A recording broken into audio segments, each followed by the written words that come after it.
ഇനി നമുക്ക് അവസാന ഘട്ടം അഥവാ അഞ്ചാമത്തെ ഘട്ടം പഠിക്കാം. ജനനേന്ദ്രിയ ഘട്ടം അല്ലെങ്കിൽ ലൈംഗിക ഘട്ടം. നമ്മൾ പഠിക്കുന്നത് സിഗ്മണ്ട് ഫ്രോയിഡിന്റെ മനോവിശ്ലേഷണ സമീപനത്തിൽ മനോലൈംഗിക വികാസ ഘട്ടങ്ങളെ കുറിച്ചാണ്. 4 ഘട്ടങ്ങൾ പഠിച്ചു. അഞ്ചാമത്തെ ഘട്ടം ജനനേന്ദ്രിയ ഘട്ടം അല്ലെങ്കിൽ ലൈംഗിക ഘട്ടം. ഇത് പറയുമ്പോൾ മൂന്നാമത്തെ ഘട്ടമായ ലൈംഗിക അവയവ ഘട്ടവുമായിട്ട് മാറിപ്പോകരുത്. ഇത് ജെനിറ്റൽ സ്റ്റേജ് ആണ്, അത് ഫാലിക് സ്റ്റേജ് ആയിരുന്നു, മാറരുത്. അപ്പോ നമ്മുടെ ജീവിതകാലത്ത് 12 വയസ്സ് വരെയുള്ള കാര്യങ്ങൾ 4 ഘട്ടത്തിൽ കഴിഞ്ഞുപോയി. 12 വയസ്സ് മുതൽ ഇങ്ങോട്ടുള്ള കാലമാണ് ജനനേന്ദ്രിയ ഘട്ടം അഥവാ ലൈംഗിക ഘട്ടം അല്ലെങ്കിൽ ജെനിറ്റൽ സ്റ്റേജ്. നമ്മൾ 4ാമത്തെ ഘട്ടമായ നിർലീന ഘട്ടത്തിൽ, അന്തർലീന ഘട്ടത്തിൽ, ലാറ്റൻസി സ്റ്റേജിൽ നമ്മൾ പറഞ്ഞിരുന്നു അവിടെ ഉദ്ദീപന മേഖലയില്ല, ഈറോജിനസ് സോൺ താൽക്കാലികമായി അപ്രത്യക്ഷമാകുന്നു എന്ന്. എന്നാൽ 5ാമത്തെ ഘട്ടം 12 വയസ്സിന് ശേഷം ഈറോജിനസ് സോൺ വീണ്ടും ലൈംഗിക അവയവങ്ങളെ കേന്ദ്രീകരിക്കുന്നു.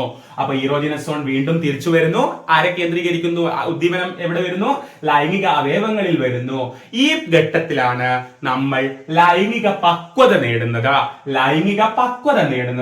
ശാരീരിക മാറ്റങ്ങൾ മൂലം എതിർലിംഗത്തിൽപ്പെട്ടവരോടുള്ള താല്പര്യം വളരുന്നു. ഈ പ്രായത്തിൽ നമുക്ക് വരുന്ന ശാരീരിക മാറ്റങ്ങൾ നോക്കൂ. 12ന് ശേഷമല്ലേ ശരീരത്തിൽ വലിയ മാറ്റങ്ങൾ വരാറുള്ളത്.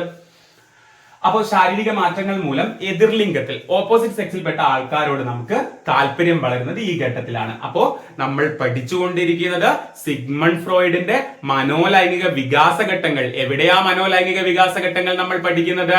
മനോവിശ്ലേഷണ സമീപനത്തിൽ 5 ഘട്ടങ്ങളെ കുറിച്ച് പറഞ്ഞു. 1ാമത്തെ ഘട്ടം ഓറൽ സ്റ്റേജ്, വദനഘട്ടം, വായുവായിട്ട് ബന്ധപ്പെട്ട കാര്യങ്ങളാണ്.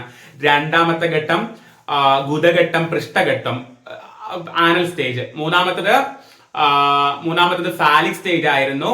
പിന്നെ അതുപോലെ 4ാമത്തെ സ്റ്റേജ് എന്ന് പറയുന്നത് ലാറ്റൻസി സ്റ്റേജ് ആണ്, നിർലീന ഘട്ടം. 5ാമത്തതും അവസാനത്തതും ജനനേന്ദ്രിയ ഘട്ടം അല്ലെങ്കിൽ ലൈംഗിക ഘട്ടം അല്ലെങ്കിൽ ജെനിറ്റൽ സ്റ്റേജ് എന്ന് പറയുന്നു. 12 വയസ്സ് മുതലുള്ള കാലമാണ്. ഈ ഘട്ടത്തിൽ ഇറോജിനസ് സോൺ വീണ്ടും ലൈംഗിക അവയവങ്ങളെ കേന്ദ്രീകരിക്കും, ലൈംഗിക പക്വത നേടുന്നു, ശാരീരിക മാറ്റങ്ങൾ മൂലം എതിർലിംഗത്തിൽപ്പെട്ടവരോടുള്ള താല്പര്യം വളരുന്നു. ഇത്രയുമാണ് ഈ ഘട്ടത്തെ കുറിച്ച് പറയാനുള്ളത്.